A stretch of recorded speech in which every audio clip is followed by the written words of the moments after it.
Tem alguns poucos slides aqui que eu vou mostrar para dar uma contextualizada, né?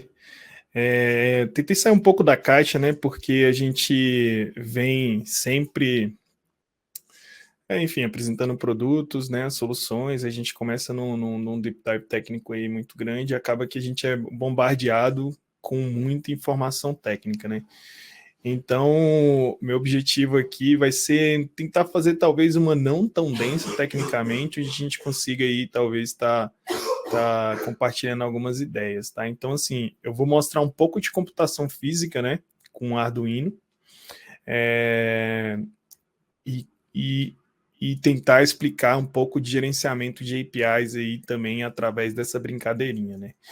Então, o que aconteceu? Algum tempo atrás, né, eu estava conversando com meu filho, ele pediu um carrinho de controle remoto, e eu falei, cara, em vez de a gente comprar um, por que a gente não faz, né? Então, assim, o papai sabe programar, a gente não sabe nada de eletrônica, mas pode aprender.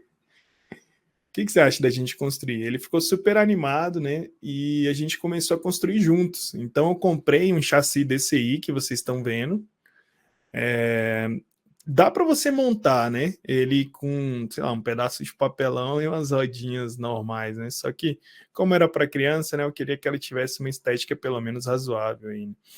Então, se você for buscar, tem vários chassis. Eu tenho uns chassis aqui que é até tanque de guerra, né? Então você coloca, ele tem aquela roda que é corrida, assim, né? Que tem tipo uma correr. É muito legal. Então, assim, independente da capa que você vai dar para o seu carrinho, meio que tudo tanto faz nesse caso. Então, eu comprei esse chassi bem baratinho, acho que foi R$ 30. Tem também, você tem como você montar uns mais simples, né? Então aqui, ó, mostrando algum desses componentes aqui, o que que vem, né? Vem as rodas, né? O chassi, onde prega tudo. Vem esse esqueminha aqui, ó, para você plugar esse motor. Esse aqui é o que a gente chama de servomotor, né? Ele que vai ser responsável por tracionar as rodas. Então, se você vai usar 4, né? Quer dizer que tem 4 motores tracionando o seu carrinho ali, ele vai ser mais rápido, beleza? Só que todo carro que é mais rápido, o que, que ele tem de problema, galera? Ele bebe mais, né? Então tem esse problema aqui também. Então, assim, se você está usando os 4 motores, ele vai usar mais bateria, mais pilha, né? E todo mundo que já teve um carrinho de brinquedo sabe que pilha e bateria é o calcanhar de Aquiles desse tipo de solução.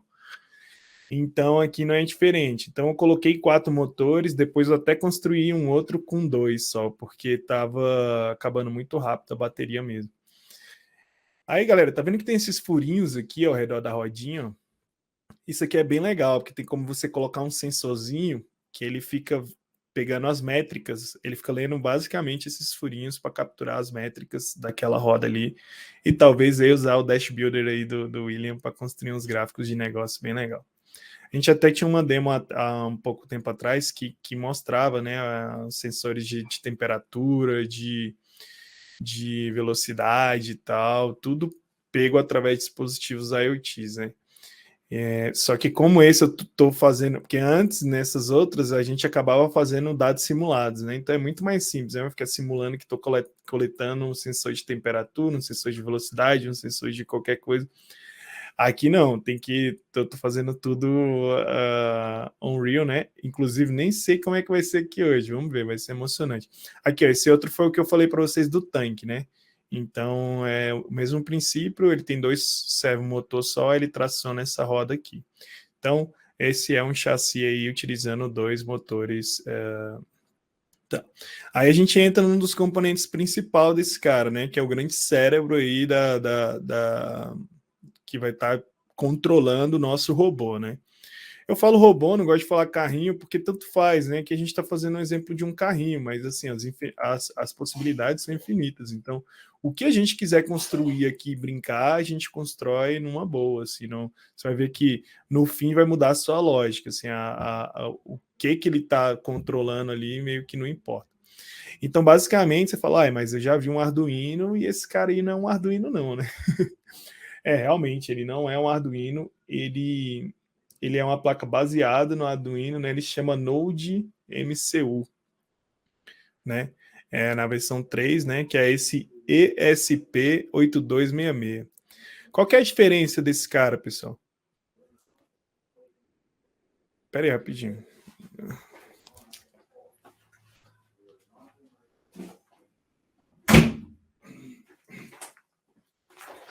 Então, aqui a gente tem essa placa. Qual que é a diferença dela para o Arduino, né? Obviamente, além dela ser menorzinha, né? Ela tem esse módulo Wi-Fi aqui. Então, tudo que você vai fazer que depende de Wi-Fi, né? Ela é uma plaquinha que é muito interessante. Ela já tem uma anteninha aqui, ó. Isso aqui é uma antena, tá vendo? Aqui o módulo do Wi-Fi adaptado. E aqui você tem, se a gente fosse fazer com Arduino, a gente teria Arduino mais um shield Wi-Fi, que seria duas plaquinhas compondo uma só. Beleza? Então ela fica bem interessante e ela bem de fato bem pequenininha, bem interessante para você estar construindo aí esse tipo de solução. Mas tá, isso só ela não é o suficiente. Por quê? Porque né, você lembra que a gente estava controlando esse servo motor aqui?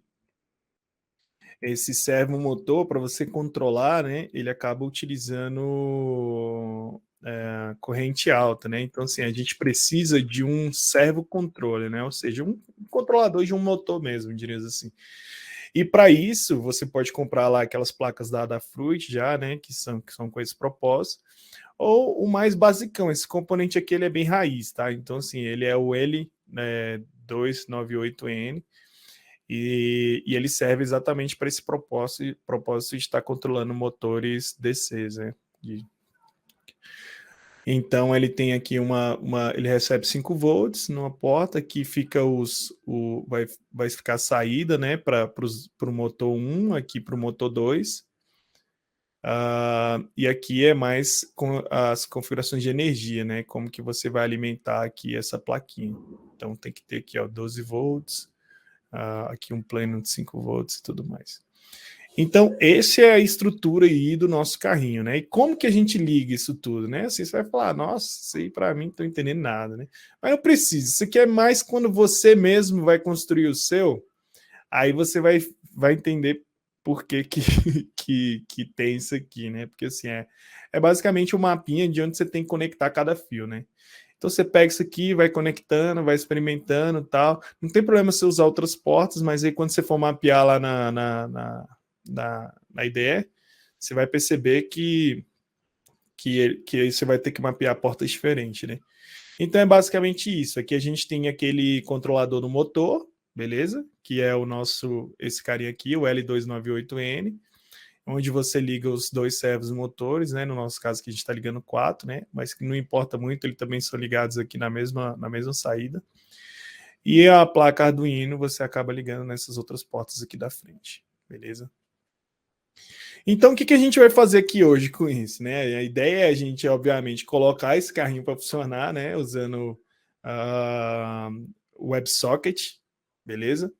Uma vez que a gente estiver interagindo com ele via API, como que a gente poderia fazer, talvez, para expor isso para o nosso ecossistema externo, né? Então, vamos lá. Vamos primeiro se ater a esse desafio que a gente tem, que seria botar esse carrinho para funcionar localmente aqui, beleza? Então, basicamente, pessoal, o que eu fiz aqui foi... eu tenho aqui, ó, SDE. Deixa eu aumentar um pouquinho a letra aqui para ficar, acho que mais visível para vocês. Tá dando para enxergar direitinho aí, pessoal? Acho que sim, né? Sim. Beleza. Então, ó, eu vou tentar... O código é só uma classe, tá?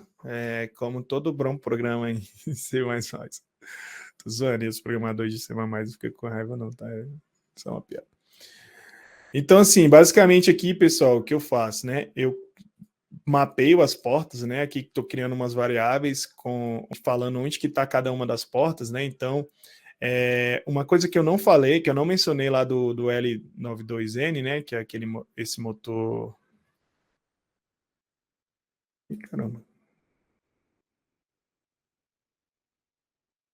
Cadê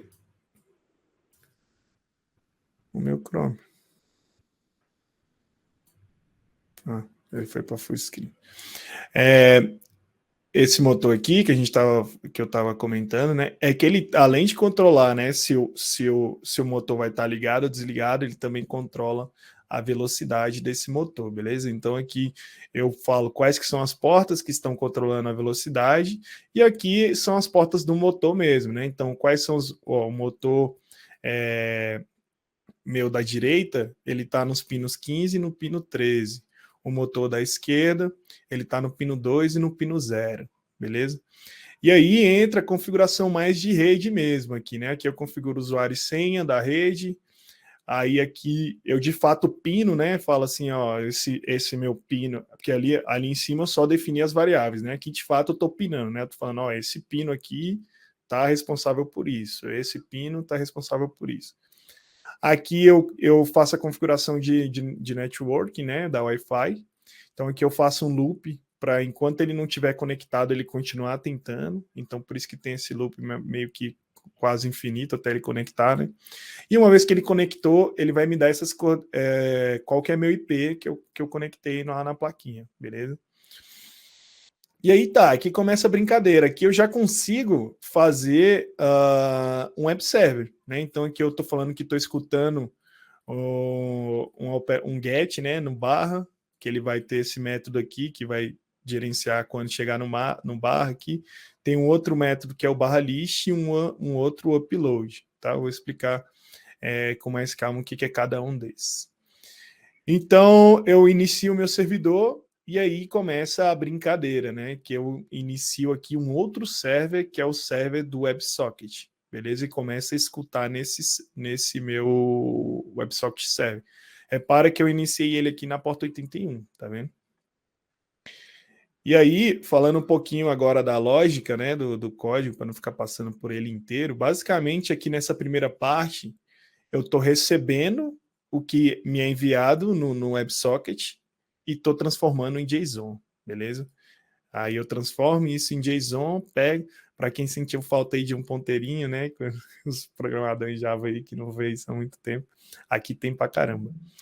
E aí eu faço o seguinte, cara. Tipo, se você só move o carrinho para frente ou para os lados, né? Dependendo, fica meio chato, assim, né? Porque você tem que mandar um comando de.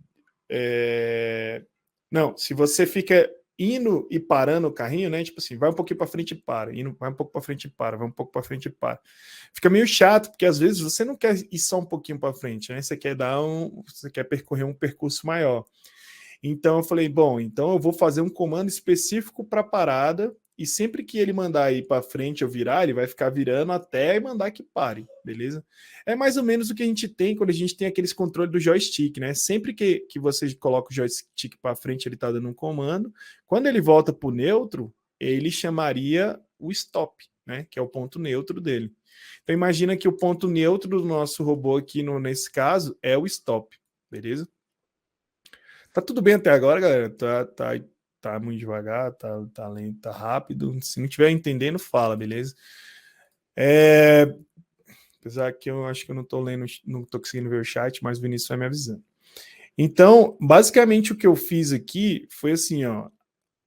Eu seto a velocidade que o carinha tá mandando, que ele quer se mover. E aqui eu controlo a direção, tá vendo? Então, eu tenho a direção, tenho 4 direções, né? Então, para frente, eu coloquei como forward, né, que é FWD, para trás, que eu coloquei como BWD, direita e aqui esquerda, beleza? Eu sempre confundo direita com esquerda. É isso aí, é verdade, esse map aqui, né? Esse map eu não falei para eles, não expliquei ele aqui, mas basicamente é o seguinte, fazer um spoiler aqui, né, para vocês entenderem. Aqui eu fiz uma telinha, tá vendo? Em HTML e JavaScript raiz, beleza?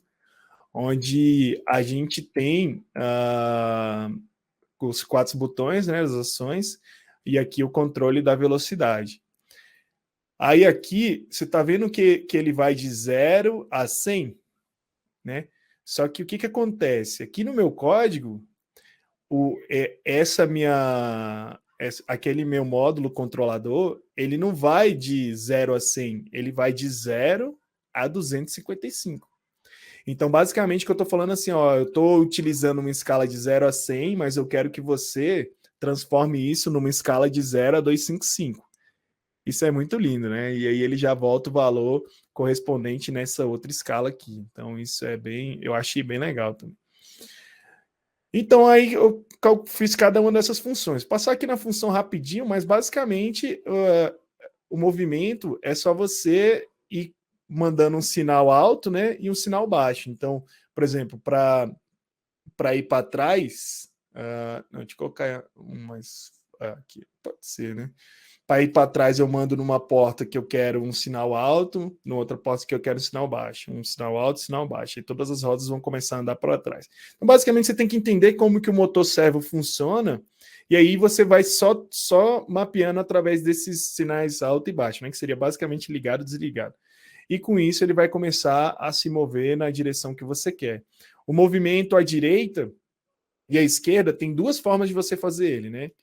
A primeira é você deixa as rodas, por exemplo, vamos fazer uma curva para a direita. Se eu quero virar para a direita, então eu posso fazer a minha roda da direita ficar parada e eu começar a me mover para a esquerda, né? Então eu vou começar a fazer isso aqui. Ou eu posso voltar a roda da esquerda e rodar, ia rodar também a roda voltar a roda, as rodas da direita e acelerar as rodas da esquerda, né? Com isso eu vou ter um movimento bem mais agressivo, né? Que eu não tô só girando um lado, e eu fiz exatamente esse. Então, esse carrinho ele fica bem como é que fala, bem sensível, né? Então você sempre vai ter curvas bem agressivas e tal. Mas isso depende da forma com que você configura aqui. Então, se você quiser uma curva mais suave, você deixa a roda parada e vai contornando, beleza? Então é isso, pessoal. Então, assim, você pode ver que esse código ele acaba sendo bem simplista, tá? Essa outra função que está aqui, só para não falar que estou escondendo coisa aqui, né? Ele é simplesmente, eu fiz essa página HTML que eu mostrei para vocês, né? Que é essa página, aquela página que eu estava mostrando ali para vocês. Ela é uma página bem simples, né? Só HTML, JavaScript raiz mesmo, tá vendo? Os get element, by e tal, não sei o quê. Então não quis colocar muita coisa framework nem nada para ficar mais simples possível, beleza? Então tem aquele slider e os 4 botões que vocês viram. E aí a gente se conecta no WebSocket, beleza? Uma vez que está conectado nesse WebSocket, você começa a interagir com os botões daqui e ele começa a enviar os eventos via Socket Send, beleza? Então vamos lá.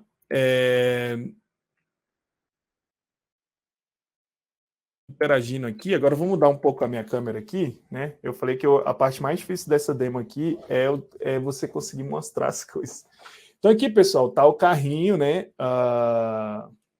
Que eu estava mostrando para vocês, né? Então, ele tem lá o chassi, né? As 4 rodinhas aqui. Aqui é aquela placa que controla o servomotor, beleza? E aqui é o microcontrolador, que seria o nosso tipo Arduino aí, né? Que é o Node MCU ESP, beleza?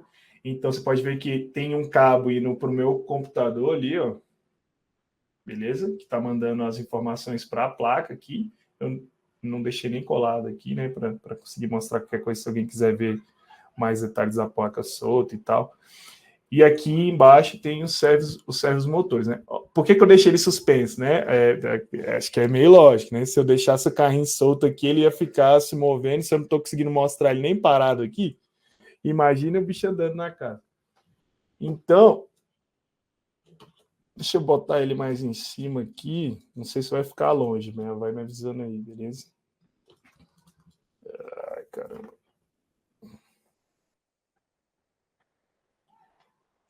Eu acho que se eu colocar um pouquinho mais perto, é fácil? Não. Então deixa aí, a gente vê aqui. Deixa eu ver, talvez.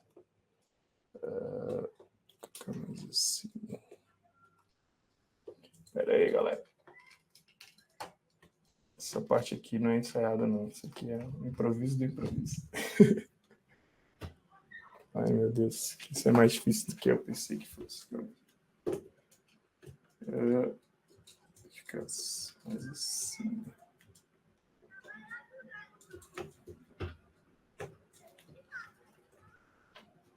Caramba.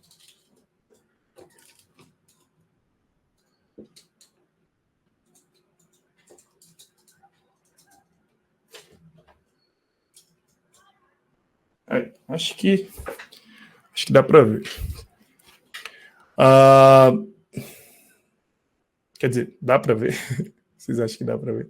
Aqui, ó. Você coloca o movimento à frente aqui, ó. Ó, ele está movendo as 4 rodas. Não sei se vocês conseguem ver as 4 rodas se movimentando. A frente dele é para o chapéu? A frente dele tá para lá. Tá. Aí aqui, ó, movimento atrás. Depende também, né? Que a coisa seria só a gente trocar. Então agora ele está movendo as 4 rodas, né? Aqui o controle da velocidade, se eu botar, por exemplo, um 40, ele vai bem mais tranquilo, tá vendo? Tá bem mais manso. Atrás. Aí aquele esquema que eu falei, esquerda, ele gira, não sei se dá para ver, mas ele está girando um lado para cada lado diferente, né? Então tá aquele esquema mais agressivo das curvas que eu falei. E direita a mesma coisa, só que pro outro lado, beleza?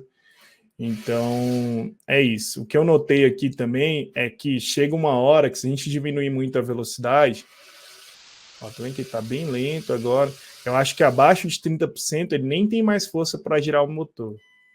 Tá vendo? Ele fica só dando uma campainha. Não sei nem se vocês conseguem escutar. Mas eu acho que o mínimo é esse 29, tá vendo? Então tem que ter uma tração mínima aí para ele conseguir tocar o carrinho. Então, pessoal, essa foi a primeira parte aqui do nosso desafio, né? Que seria basicamente estar controlando aí o carrinho e tal. E o legal, pessoal, é que dessa forma aqui, né? Enfim, quando a gente fala de APIs especificamente, a gente tem uma liberdade de ter o front-end do gosto do freguês, né? Então aqui, nesse caso, eu fiz esse controle aqui que ele tá bem, assim, não tá muito na user experience, né? Mas, por exemplo, você poderia fazer um controle virtual aqui, você podia criar um controle físico, né? Se ele conseguir mandar sinais via APIs, também funciona, né? Então, assim, independente de como é o cliente, né? Ou seja, como que vai ser a interação, a gente deixa isso em aberto para quem vai interagir com esse robô, né? Inclusive, a ideia inicial dessa minha talk aqui era fazer presencialmente, né? Onde a gente teria vários robôs, né? Por isso que eu tenho vários tipos de chassi aqui, né? Que seria ter vários robôs, aí dividir a audiência em equipes e permitir que cada um crie o seu próprio controle. E no fim teria tipo uma corrida onde quem fez o controle mais eficiente, em teoria, e é o melhor piloto, deveria conseguir percorrer esse percurso no menor espaço de tempo, né? Então seria aí um desafio real de implementação de um API funcional, né? Mas como a gente está online, seria meio estranho, né? Então, vamos lá. Seguindo aqui, então a gente cumpriu essa primeira parte aqui, né? Que seria basicamente a gente estar interagindo aí via WebSocket. Esse tema aqui de fazer forward, backward, left, right, eu tentei fazer isso, pessoal. Que é... Aqui a gente está fazendo WebSocket, né? Quando você conecta no WebSocket, então aqui, por exemplo, se eu pegar o meu Postman aqui, e conectar, né, nesse IP lá da minha plaquinha, tá vendo? Eu consigo mandar o JSON, que é o mesmo que meu programinha tá mandando. Então, por exemplo, se eu mandar forward aqui, ó, ele tá girando ali o carrinho, tá vendo? Então, mandar o stop, ele para. Então, eu consigo ficar brincando desse jeito, né? Mandar o backwards e manda ele parar, não tem problema. Mesma coisa. Então, assim, por que eu estou falando isso, né? Porque, assim, isso a gente fez via WebSocket. Só que quando você conecta via WebSocket, você não rastreia direito qual que é a operação que o usuário está fazendo, porque basicamente o que ele está passando de diferente está no corpo da mensagem, né? Ele já está conectado aqui no meu WebSocket. Seria mais interessante, principalmente para a rastreabilidade de saber, por exemplo, como que as pessoas estão utilizando o nosso robô. Seria muito melhor se a gente tivesse métodos HTTPs, né? Por exemplo. Isso aqui, né? Tipo get forward, get backward, get left, get right. Mas, cara, essa API aqui da plaquinha, na verdade, esse web server da plaquinha, que esse server on, ele não performa. Então, se você mandar algumas requisições HTTP rápidas, assim, ele fica parado um tempão e depois ele volta. Então, não é legal trabalhar dessa maneira com esse tipo de dispositivos, porque como ele tem pouco recurso, ele não lida bem com informações muito intensas, né? Principalmente se for webs, né? Geralmente ele lida melhor com outro tipo de workload, mas não com requisições web, não é um web server parrudo, né? Então, isso é meio óbvio, a gente até consegue entender. Então, eu achei que conectando para o WebSocket fica bem melhor para trabalhar com esse tipo de dispositivo, tá? Por isso que a gente não vai mostrar muito essa parte aqui, apesar de eu ter implementado e feito toda a parte com ela. Então, a gente configurou o movimento do robô, fez tudo. Agora vamos para a parte de gerenciamento de APIs, né? Que seria a outra parte do negócio. Eu vou explicar onde que eu queria chegar aqui com isso, mas como nem tudo são flores, eu não vou conseguir mostrar tudo aqui agora, mas quem sabe talvez num futuro talk até presencial, não sei. Então, pessoal, quando a gente fala de gerenciamento de APIs, basicamente o que a gente quer é o seguinte: a gente tem as nossas APIs, o nosso ecossistema, e que seria esse carinha aqui da direita, beleza? E a gente quer adicionar funcionalidades adicionais a esse cara sem necessariamente estar mexendo na minha aplicação.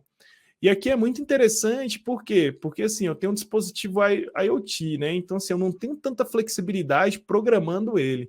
Que nem eu mostrei para vocês, esse lance do web server não é legal porque ele não escala, né? Então, imagina você colocando a parte de segurança, colocando a parte de métricas, tudo ali dentro, né? Com certeza não seria legal, assim, ele ia rapidamente explodir, né? Deixa eu ver quanto tempo eu tenho aqui ainda. Tá tranquilo, né? Ainda tem uns 15 minutos.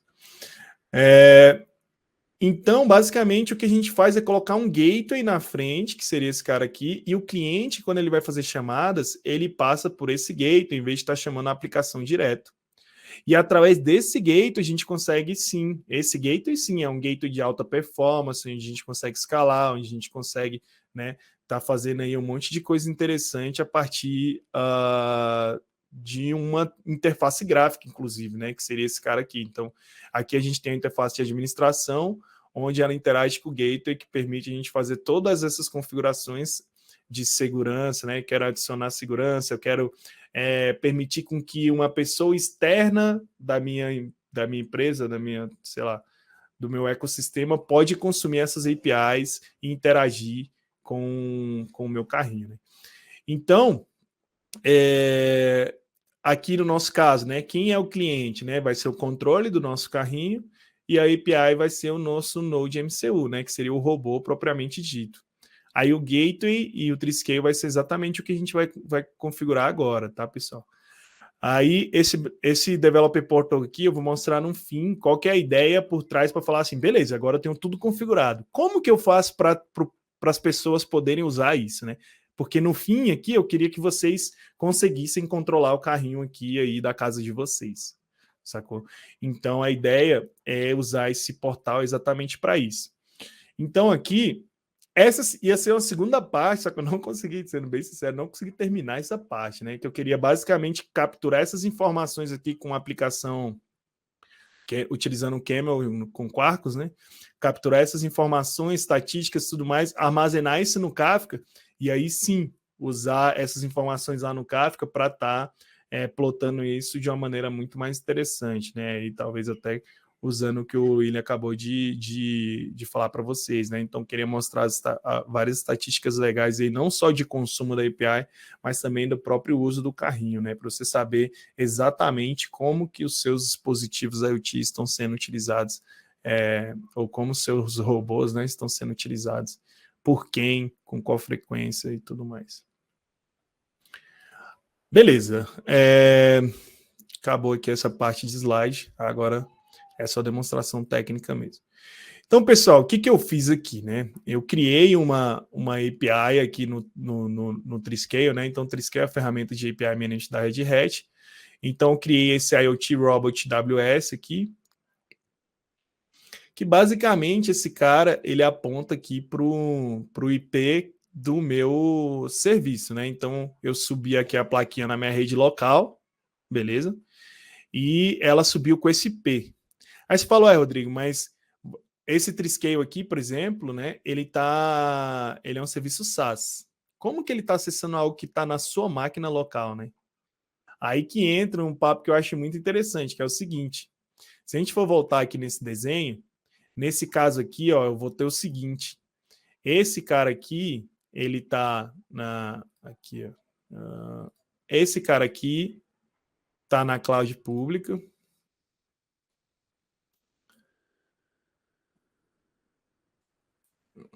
Cadê?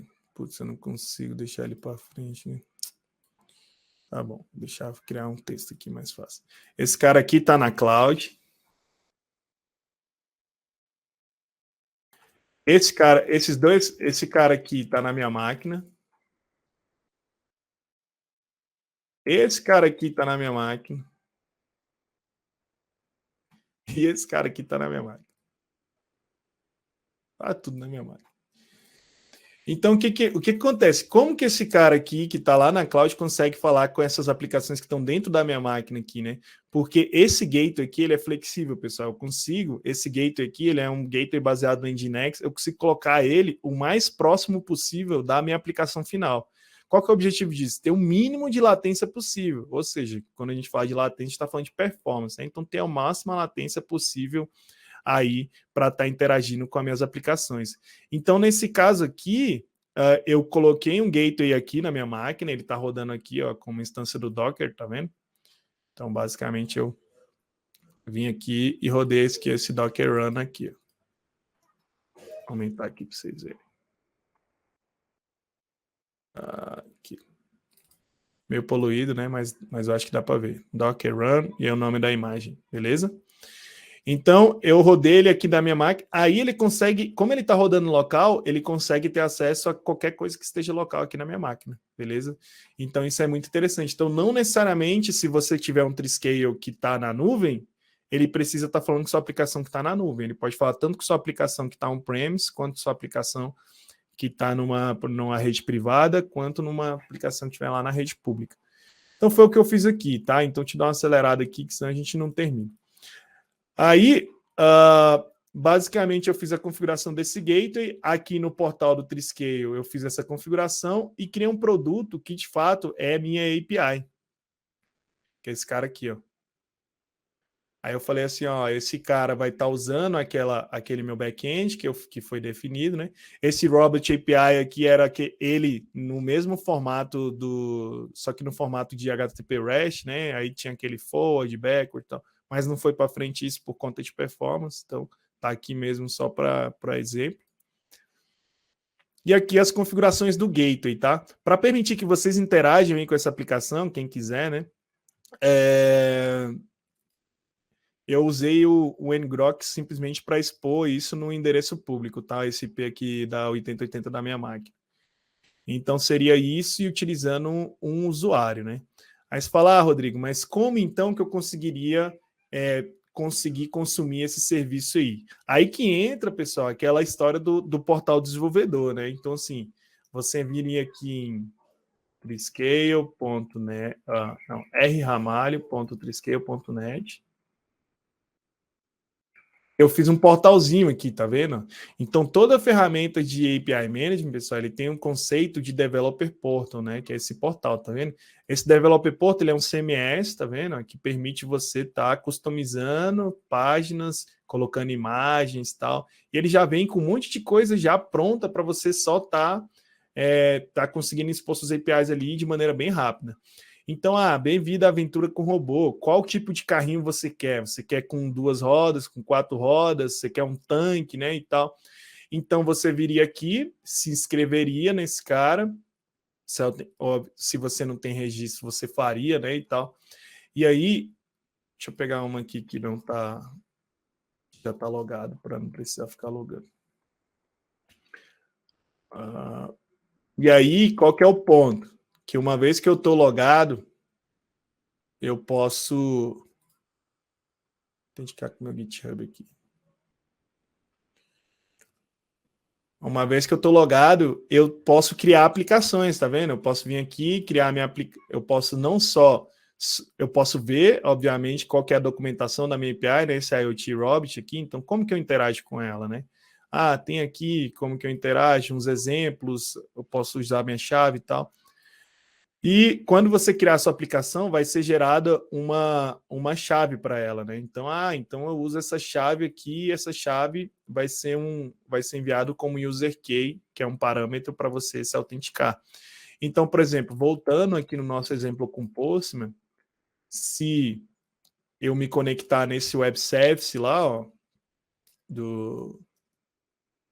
que está no Triscale, eu consigo também fazer o carrinho se movimentar, beleza? Então, aí, ó, tá se movimentando. Agora, 100% através da internet. Então, não sei quantos de vocês aí tem o Postman aberto aí, ou alguma coisa similar e quiser testar. Você pode colocar isso aí, ó, se conectar nesse WebSocket e mandar, por exemplo, essa mensagem que eu coloquei aí no chat. Então, quem quiser testar, deveria funcionar. Beleza? São esses 3 tipos de comando aqui que são válidos. Ó. For, stop, né, para parar. Forward. O left. E por último, o right. Obviamente, mandando um de cada vez, tá, pessoal? Então a ideia é essa, assim, desse jeito a gente fez o quê? Fez uma API local, conseguiu expor ela através de uma ferramenta de API Management. E outra, se você vir aqui, ó, e não enviar o parâmetro de autenticação, você não consegue conectar, beleza? Ela tem que ser como um header aqui, ó. Então, você usa do seu usuário. Quem não quiser criar o usuário lá para a gente conseguir interagir de maneira bem rápida, você pode colocar esse parâmetro aqui, ó, user key e o password é esse. Você vai estar usando o meu usuário para estar fazendo essa chamada, beleza? Mas basicamente é isso. Eu configuro aqui essa parte de autenticação, beleza? Ó, se eu tentar conectar sem ele, ele vai falar, ó, opa, 403, forbidden, tá vendo? Então, como a gente colocou ela por trás de uma ferramenta de API Management, a ferramenta de API Management está lidando com o critério de segurança, né? Se eu habilitar aqui esse cara, ele conecta numa boa e deixa. E aí, isso te dá o controle de saber como... Opa, aí, ó, tem alguém controlando aqui já. Então, funcionou. Eu quero ver se fazer parar agora.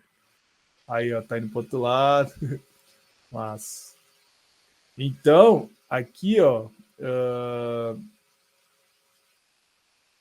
aqui no portal, a gente vê aqui no produto, IoT Robot, Analytics. A gente consegue ver, ó, exatamente, ó, agora eu sei que três pessoas conectaram ao WebSocket que eu acabei de disponibilizar, entendeu? Então aí eu consigo ver que estão fazendo o controle de maneira remota e através disso. Mais que isso, eu conseguiria saber se tem quem são as pessoas que tá consumindo, tá vendo? Esse live demo robot que não hoje só teve o Axie by Developers mesmo. Então é o meu robô mesmo. Então assim, se alguém tivesse conectado aí usando sua própria conta, ela já iria aparecer aqui, a gente saberia exatamente quem foi que conectou e como é que está consumindo isso, beleza? Então, pessoal, assim, eu espero que tenha ficado de maneira bem didática aí, né? Eu sei que são muitos componentes, muita coisa, mas espero que tenha dado para entender bem aí como que a gente pode estar fazendo para estar interagindo aí com dispositivos IoT e brincando, né, nesse mundo de APIs, expondo para o nosso ecossistema de parceiros e é isso, né? Aquilo ali eu mostrei um exemplo bem simples da gente só expondo e colocando segurança, mas tem como você monetizar ali dentro da plataforma, tem como você colocar limites de uso, né? Então, se o cara se o cara está usando um plano gratuito, então eu vou deixar ele fazer 10 requisições por minuto só, mas se ele estiver usando um plano pago, de repente eu posso deixar ele fazer mais chamadas ou chamadas ilimitadas. Então, tudo isso você conseguiria controlar através de uma plataforma dessa, de maneira bem simples, sem estar fazendo nenhuma mudança no seu código. Beleza? Então é isso. Alguma dúvida aí?